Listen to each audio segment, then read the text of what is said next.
But I want to make sure that we can see down in there it is safe and we have no magazine.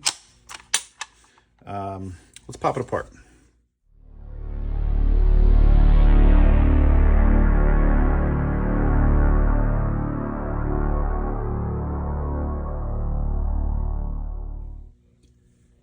All right, so we're going to talk a little bit about the Recover Tactical PIX platform. All in all, it's pretty freaking cool. I know that there's been a bunch of reviews, a bunch of shooting reviews and all of that, but I thought I'd give my honest first impression. Design, very cool, very space age, makes me really want to do a custom paint job on it. There's some concerns for sure.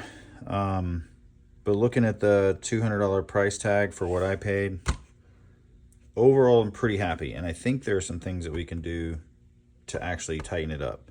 So this is the grip that comes with it. It's actually not a bad little grip. I chose this one. I'm actually working on building a spacey looking thing and gonna paint it. So I found this grip, which I kind of like. It's got a really wild angle to it. It's big, it's by Adaptive Tactical. So the one complaints that I see a lot is that the safety selector is really stiff, and quite honestly it is, but I mean, it's not that bad. Once you use it a few times, it's plastic on the inside, it's going to wear. So I currently have a Glock 22 in here, so it is a full-size pistol. You can see magwell right there. The thing I wanted to kind of talk about is let's break it down. So I have a folder that I've added to it here, but I want to make sure that we can see down in there it is safe and we have no magazine. Let's pop it apart. Oh, I got it on these with the deal, so it came with the little flip up sights, and you know, for what we've got here, they're actually not too terribly bad. But when you set it up, you have to flip it up to get that first one off. Let me take these 3 points off. There is a screw hole right there if you want to make it permanent, but quite honestly this thing holds that front end pretty snug. There's a little bit of play there, and we're going to talk about that in a minute. So opening it up, the Glock's in here, it fits nice and snug. This piece pops right on and off. It's based on Adaptive's, actually Recover's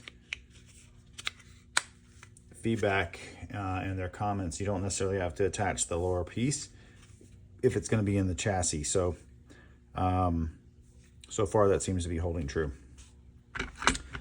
Fits right in, snaps into place.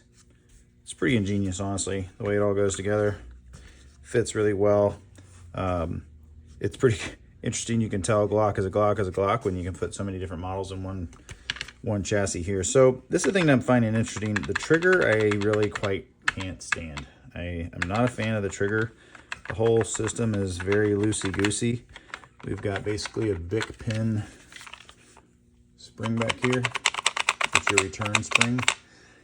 And you know, you don't obviously need a lot. And when you close the frame down, it tightens it up a little bit. But you can hear it's very plastic. I mean, kind of feels like a Nerf gun.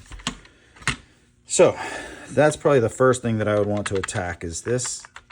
I just feel like there's some opportunity here to make this a much more precision piece. But this is where I get weirded out. There are a couple of areas of flex that I get pretty concerned on. One, is it going to last? And two, I can't imagine that the consistency on accuracy is going to be there. I bought this for fun, but there's some reality of the fact that I've got a real gun in here, and I would expect it to perform that way. So when this is closed, it kind of keeps this pushed down. But watch this system right here. So we're going to rack the slide. Triggers forward, see? You're going to watch the system as you go back. I'm going to hold it down. You can see right here, the whole trigger is flexing in the back here. See how it flexes up? And as I get to pulling it, the whole trigger is flexing. That's why it's so damn sloppy.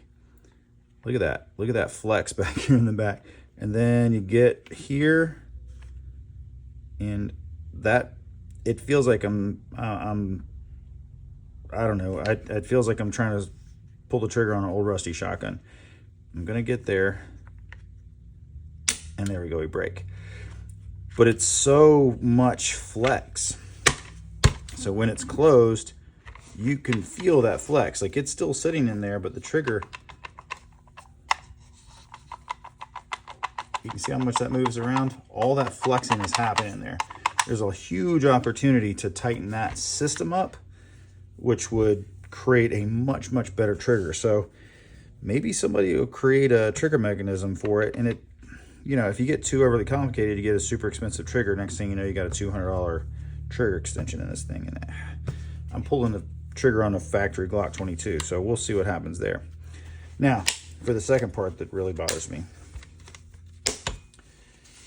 Now, again, looks wise, fun. I love these thumb rests right here. I don't like the whole extra one up here. I like this piece. I want to be able to fold it up and put it in my vehicle. I couldn't decide if I wanted to be on this side or try to put the folder to come around, but then my stock is like right here. So I don't know. I'm still playing around with this, and you know, I think I love this because you can play around with it. You know what I mean? Here we go. So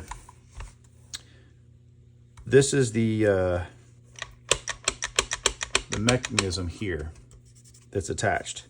So we rack it and it's ready to go. And that part feels solid until I pull the trigger. Look at that. Do you see the flex? That's how much my pistol is flexing. That flex, look at that. So I have some concerns. So I was like, okay, well, if I tighten it up under here, can I get it to stop flexing? But there's not a place to tighten it in here. Only just this front piece here, which isn't gonna make a difference. I can squeeze the crap out of that. You don't get any adjustment there. So when I pull the trigger to break, yep, you can see the whole gun move. And you see the gun rock back. Whew. That part I'm a little concerned about. So we'll see how that goes. I'm gonna play around with it.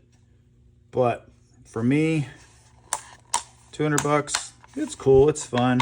But honestly, I think I'm gonna spend a little bit of time working on customizing the mechanics of it to try to figure out how to make it run a little smoother. And I could totally see where Recover, who has generated some pretty innovative products. I mean, let's be real. These are some seriously innovative products.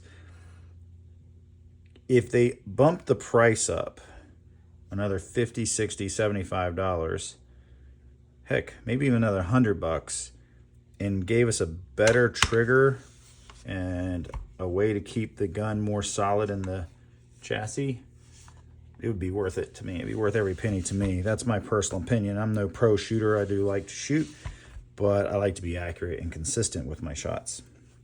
So that's it. Do you go out and get one for 200 bucks? Hell, I don't. Why not? It's fun. I have a Glock 22 that I shoot every rare once in a while. I actually went and bought a 19. God, I can't talk tonight. I went and bought a 9mm conversion barrel that's threaded so that I can get a some sort of extension off of this. I don't want to pay for a silencer for this thing or a suppressor for this thing, but a couple things I noted is when they put the pick rail up here, it sticks out. Every time I've seen somebody shoot this with a light on it, if you get a good shot of it in video from the other side of the light is black. And that is because the barrel sits way back here, which means that every time it fires, the whole inside of this chamber is just getting absolutely blasted. So if you have anything on a pick rail that sticks out here at all, it's going to get blasted. So for me, I'm going to put a fairly fat, just a blast forwarder on there. That's all I really want. One, to protect my hands, and two, I think it'll look cool coming out of there. Give me a little bit of blast ahead of time. And if I do decide to go ahead and get a pick rail for this, which is clearly proprietary, by the way, regular pick is not going to fit on there. It'll allow it to work well. So if I wanted to put a light on there, the blast will be out in front of the light, and that'll be more functional. So again, here we go. Quick overview. All in all, pretty freaking cool. I mean, I can't take away from the fact that this is pretty significant innovation. And all in all, the fit is real nice.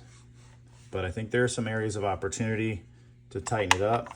This trigger is my number one concern, and my number two concern is that flex right there. And now, keep in mind, that is without the trigger or the gun being charged. But you can see it right there. And right there. So we'll see. Play around with that. We'll get to the range, see if I can put some decent groupings together, and we'll go from there. But I hope this is helpful. And Recover, I have seen that you watch a lot of these. I hope that you watch this and take anything that I have for what it is. I do like it. Am I happy I spent 200 bucks on it? Yeah, I really am. For me, it's just going to be a fun project. I'm going to play around with it. I'll probably have this thing taken apart 50 times. But if you want my thoughts on it, I have some. Happy to share. But it's pretty cool. I do like it. And I do look forward to getting some shots downrange. Peace. Thanks for watching. Like, subscribe. Hope you check out my videos. And I likely will have a video of this up once I get it fully customized.